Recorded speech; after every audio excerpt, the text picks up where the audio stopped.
Good day, lecturer. My name is Premraj and my matrix number is A170498.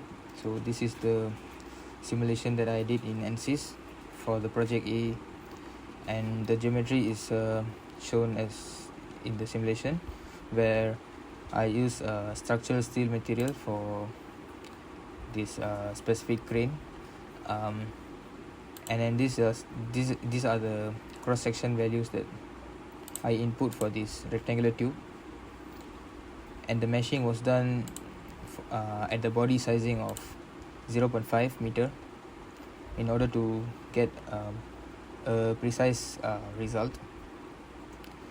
For the setup part at the static structural, fixed support was placed at the base of the crane, and a support of negative 20,000, which is 20,000 Newton at the Y component direction, was applied at the tip of the crane, and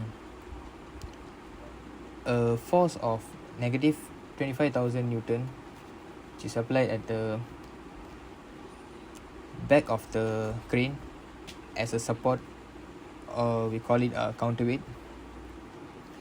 So the results shown the total deformation that happened in the crane, where we can see a maximum deflection of 1.5401 meters was happened.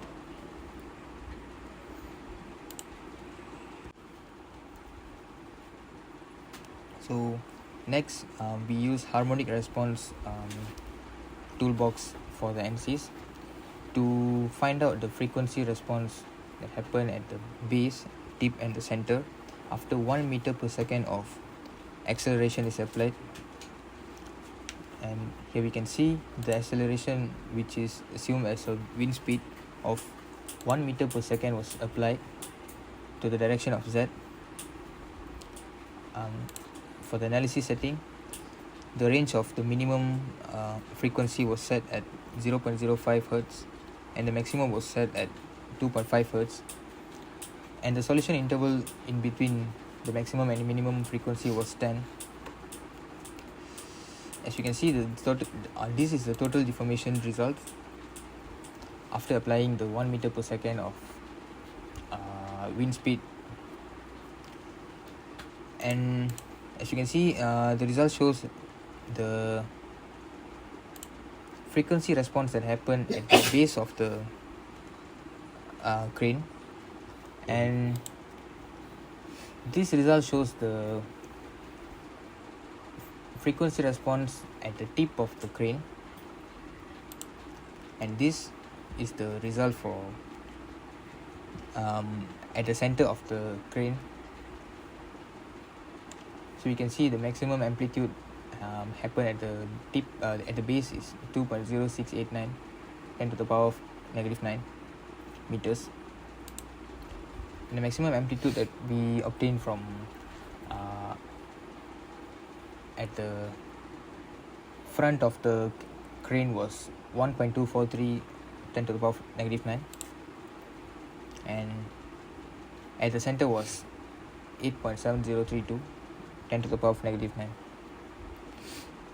So our objective so from the simulation, we managed to complete our objective, where the client or the construction company requires to use wind analysis for the crane, and the maximum deflection of the boom was under static at the loading of 1 meter. In conclusion, the Ansys software is proof that extremely beneficial for analysis of crane towers framework, and the utilization of static analysis yielded a maximum deflection of 1.5401 meter when a force of 20,000 Newton is applied at the tip and 25,000 Newton at the back of the crane as a counterweight is applied. An increase in the applied force would render the structure of the tower crane unstable and would result in dangerous situation that could jeopardize the safety effects. As for harmonic response, the frequency response varies according to 3 regions of the boom respectively. Thank you.